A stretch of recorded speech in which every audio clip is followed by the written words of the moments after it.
Laurence Tayad. Alors, je partage votre avis. Je pense que Sibeth Ndiaye est particulièrement arrogante dans sa façon de s'adresser à travers l'écran aux parlementaires, parce qu'effectivement, je pense qu'il y a une défiance vis-à-vis de sa majorité, parce qu'il y a quand même beaucoup d'amendements qui ont été déposés dans les rangs centristes, MoDem, UDI et même la REM.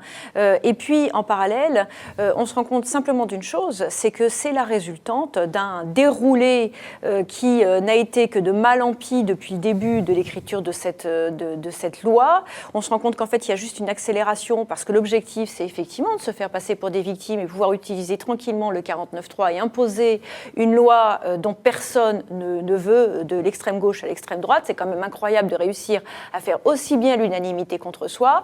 Et à mon sens, si cette loi est votée, on va mettre de l'huile sur le feu par rapport à une crise sociale et une crise de confiance politique qui est énorme à l'heure actuelle. On a vécu les Gilets jaunes, on a vécu entre 55 et 60 jours de grève, je ne me souviens plus précisément.